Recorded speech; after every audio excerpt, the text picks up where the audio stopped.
Good morning, everyone. We're going to continue with the chapter Atoms and Molecules. Okay, I told you about Dalton's atomic theory.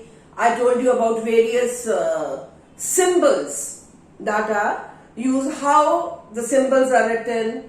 That is, either the first letter is chosen or the first two alphabets are chosen. One should be capital, the other should be small. Now, what happened further? This Dalton's atomic theory, it said that each atom of the element had a particular atomic mass. Now, the scientists, they were trying to determine the mass of that atom of an element, of any element. So, because atom is very, very small. So, it was very difficult to find out the atomic mass of one single atom. So, the scientists, they tried to find the relative atomic mass, right? A collective mass, and then from there they could find out the mass of one atom. Like if you have to measure the thickness of a single sheet of paper, it will be very difficult to measure the thickness.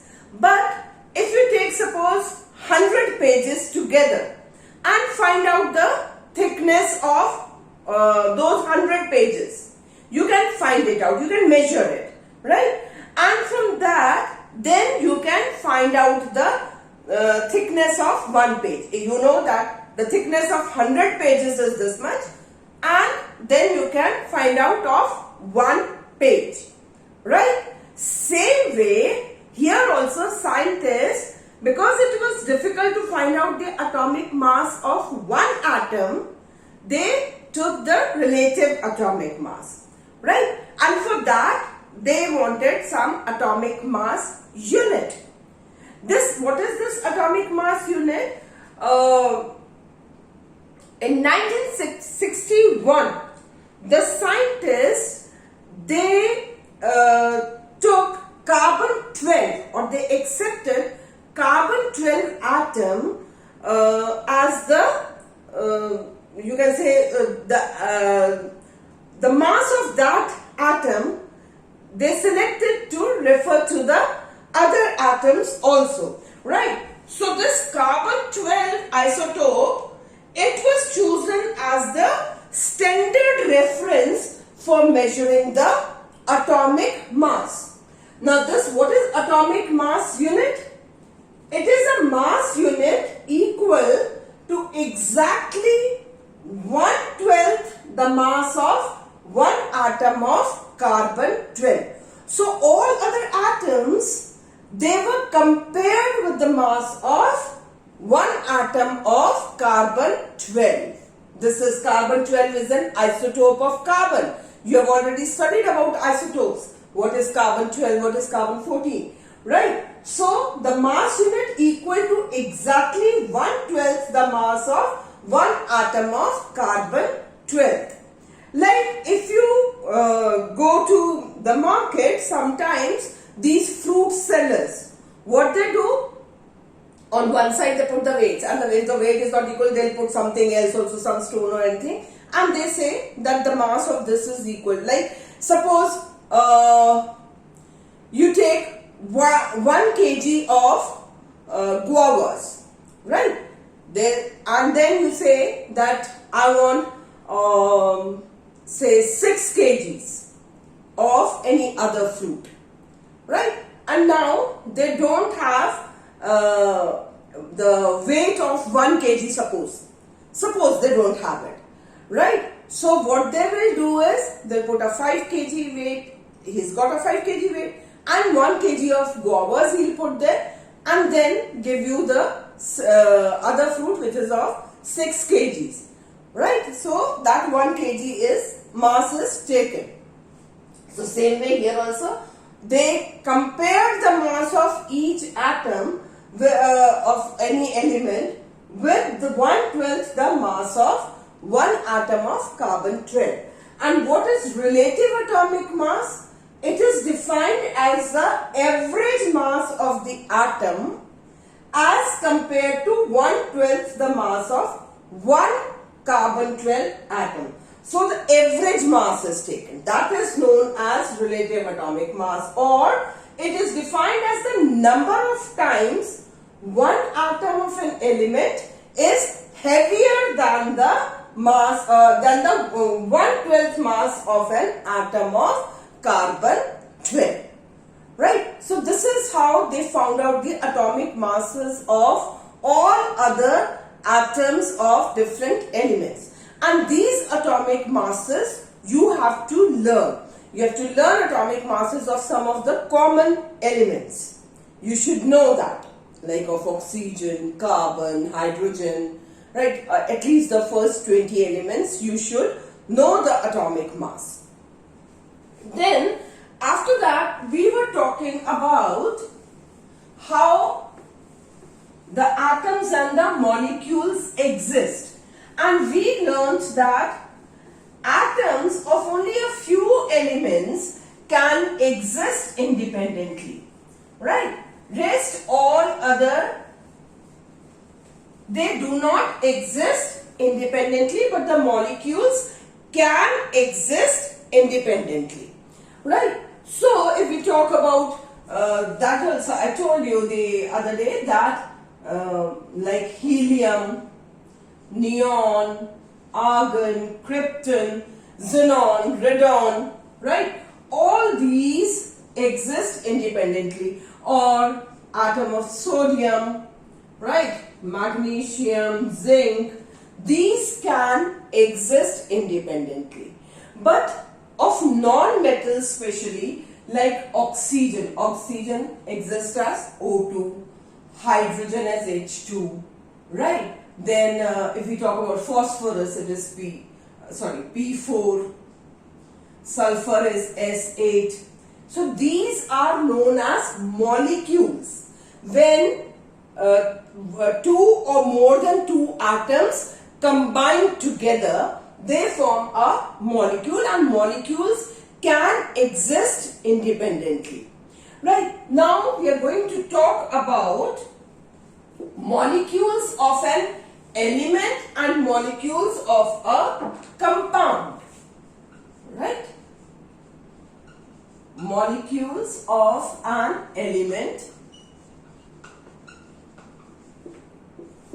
and molecules of a compound. How do they exist? Now, molecules of an element, if we talk about molecules of an element,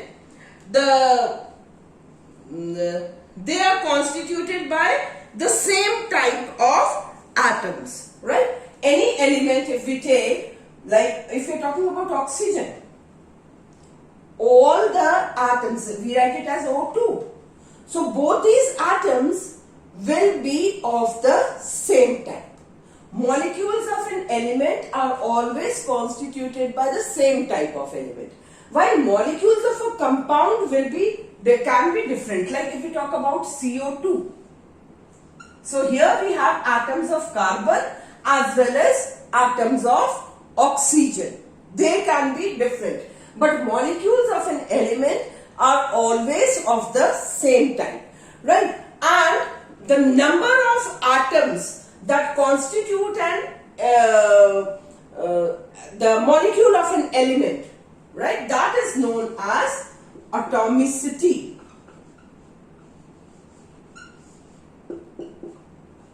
So what is atomicity? It is the number of atoms constituting a molecule, right? The number of atoms constituting a molecule, that is known as atomicity. Like just now we took the example of argon, neon, helium, right? All these, they are having a single atom. So these will be known as monoatomic.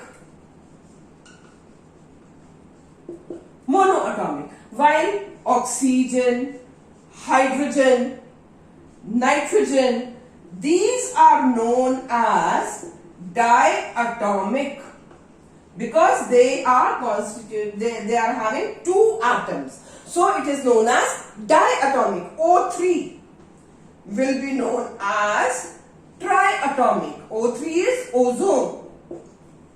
And more than that, that is 4 and more than that, like we took the example of P4, S8, all these are known as polyatomic. Right? If only one atom is present, then it is known as monoatomic. Right? Oxygen, hydrogen, nitrogen, which have two number of atoms constituting one molecule, that is known as diatomic. Then O3, that is 3 atoms, that will be known as triatomic. 4 or more than 4 is known as polyatomic. And this question usually comes in the exam to give the examples of monoatomic or diatomic or triatomic, or this way it can be asked. While if you see here, molecules of a compound,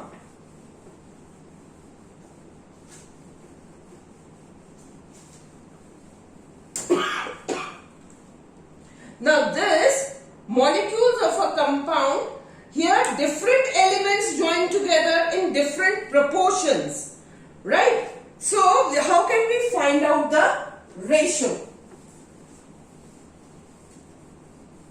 Because different elements are present. So here what we do to find out the ratio, we make a chart, right? Here we write the name of the element which are constituting the molecule, then mass ratio,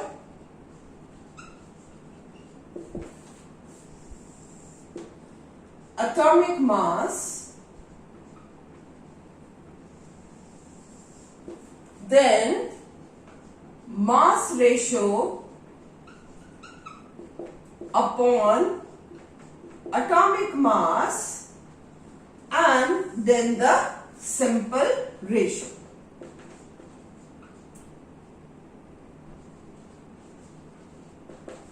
Right? We make a chart to find out the ratio or to find out the number of atoms, the ratio by number of atoms for different compounds. Now, we can take the example of water. Now, water, which elements are present? H and O, right? Water is H2O. So, the elements will be H and O. Mass ratio, you know it is present in the ratio of 1:8. This we have done. That water is always in the ratio 1:8.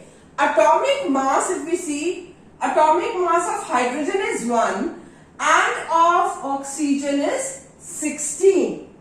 So mass ratio upon atomic mass. For hydrogen, it will be 1/1. That will be equal to 1. Right? Oxygen will be 8/16. This will be 1/2. If we cut this, it will be 1/2. Now, how do we find the simple ratio? What we do is we take the smallest number out of these. This is 1, this is half. So, half is smaller than 1. We will divide both the numbers by the smallest number. 1 divided by half. This will be equal to 2. Because 2 halves will make 1. So 1 divided by half will be equal to 2. And half divided by half, that will be equal to 1. So H and O are present in the ratio 2 is to 1. H is 2, O is 1. That is why we write it as H2O.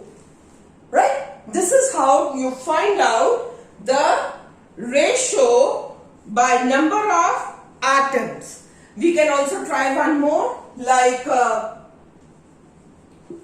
let's take one more example. We can take of carbon dioxide. Now, carbon dioxide means CO2. So, that means the elements present here is C and O. Mass ratio, it is always present in the ratio 3:8. Right? Carbon and oxygen are present in the ratio 3:8. If you get such questions in exam, the ratio will be given to you. Now, atomic mass. Atomic mass you have to learn. Carbon atomic mass is 12 and oxygen atomic mass is 16. So, mass ratio upon atomic mass. Mass ratio is 3 divided by atomic mass, that is 12. This will be equal to 1 upon 4. For oxygen, it is 8 upon 16. That is equal to 1 upon 2. Right? Here if we cut 3 ones are 3, 3 fours are 12. Here if we cut 8 1, here it will be 8 ones are 8, 8 twos are 16. Now, which is smaller out of these two? 1 upon 4 or 1 upon 2? Yes, it is 1 upon 4. So, we will divide both the numbers by 1 upon 4. So, 1 upon 4 divided by 1 upon 4, this will be equal to 1. And 1 upon 2 divided by 1 upon 4, this will be equal to 2 because 1 upon 4 plus 1 upon 4 makes half. Right? So, it will be 2 times. Now, if we write the ratio of carbon and oxygen, it will divide the number of atoms, it will be 1:2. That is why we write it as CO2. Got it? So, this is how we find out the ratio of the number of atoms present in any molecule. Next, we will talk about ions. What are ions?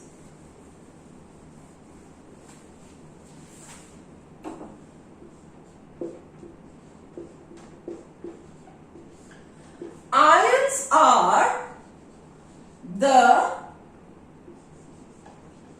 charged species. They are the charged species. Now, what do we mean by charged species? That is, either they have a positive charge on them or they have a negative charge on them. Right? Positive charge, like if we talk about NaCl. Right? We all know that Na is positively charged and chlorine is negatively charged. How do they get the charge? That is when they give away electron or they take electron. Right? So, NaCl. This is positively charged, this is negatively charged.